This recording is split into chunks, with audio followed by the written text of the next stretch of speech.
الحمد لله حمدا كثيرا طيبا مباركا فيه ونصلي على محمد وعلى آله وأصحابه وبارك وسلم। আজকে একটি হাদিস আপনাদের সামনে পেশ করব, যে হাদিসটি চাষের ওয়াক্ত পর্যন্ত বসে জিকির করার ফজিলত।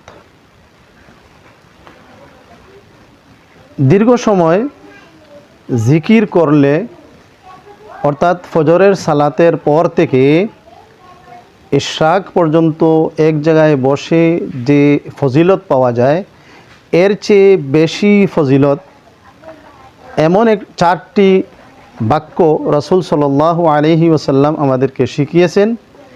এই চারটি বাক্য পাঠ করলে ফজর থেকে নিয়ে চাশ পর্যন্ত জিকির করার থেকে বেশি সওয়াব পাওয়া যায়। যে হাদিসটি উম্মুল মুমিনিন জুওয়াইরিয়া রাদিয়াল্লাহু আনহা থেকে বর্ণিত। তিনি বলেন, একদা রাসূল সাল্লাল্লাহু আলাইহি ওয়াসাল্লাম ফজরের সালাতের উদ্দেশ্যে যখন মসজিদে গমন করলেন, আমি ফজরের সালাত পড়ে জিকির আজকারে রত ছিলাম। রাসূল সাল্লাল্লাহু আলাইহি ওয়াসাল্লাম ফজরের সালাত শেষ করে যখন ফিরে আসলেন আমার ঘরে, তখনও আমি ওই অবস্থায় জিকির করতেছিলাম। তখন রাসূল সাল্লাল্লাহু আলাইহি ওয়াসাল্লাম বললেন, তুমি কি ওই অবস্থায় রয়েছ যেই অবস্থায় তোমাকে ছেড়ে গিয়েছিলাম? তখন বললেন, হ্যাঁ ইয়া রাসূলুল্লাহ, আমি ওই অবস্থায় জিকির করতেছিলাম এতক্ষণ পর্যন্ত।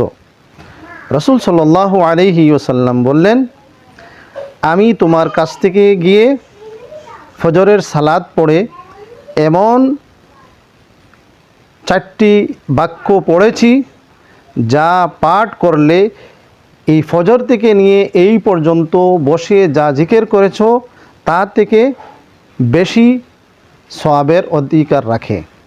তা হচ্ছে এই: সুবহানাল্লাহি ওয়া বিহামদিহি আদাদা খালকিহি ওয়া রিদা নাফসিহি ওয়া জিনাতা আরশিহি ওয়া মিদাদা কালিমাতিহি।